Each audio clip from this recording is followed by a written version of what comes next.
Bonjour et bienvenue sur Bain d'Arrêt, la chaîne qui aborde la photographie argentique. Aujourd'hui, tuto matos avec l'extracteur de film 35 mm. C'est parti!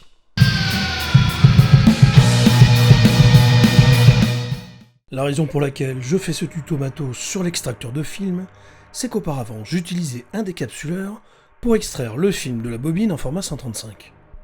Le problème, c'est qu'il m'est déjà arrivé ce type de résultat. Ouais, c'est violent et pas sans risque dans une mise en spire.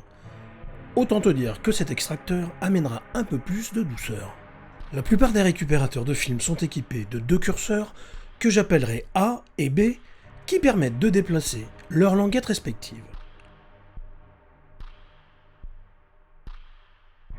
La troisième languette est quant à elle fixe. Avant de positionner notre pellicule sur le récupérateur, il faut tourner l'axe de la bobine dans le sens inverse des aiguilles d'une montre afin de détendre le film. Quelques tours suffisent.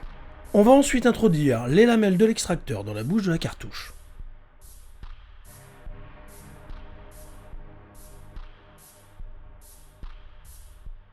Une fois l'ensemble correctement installé, il faut maintenir la cartouche contre l'extracteur et faire glisser le curseur A jusqu'à la fin de son parcours.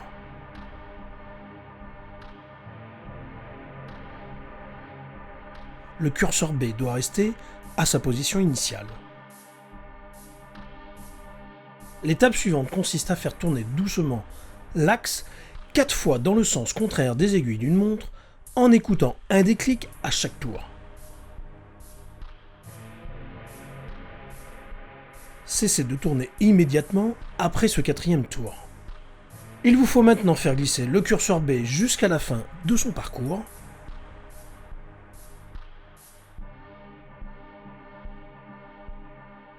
Enfin, en maintenant avec fermeté le récupérateur, il suffit de faire glisser jusqu'à la position initiale les curseurs A et B en même temps. On observera qu'une partie de l'amorce apparaît à l'extrémité des languettes. Il suffit d'extraire la pellicule du récupérateur pour libérer le film et le tour est joué. Cette vidéo est maintenant terminée, j'espère qu'elle t'aura plu. Si c'est le cas, n'hésite pas à la liker. Je t'invite à t'abonner à la chaîne si ce n'est pas encore fait. Je te dis à bientôt et d'ici là, porte-toi bien. Ciao!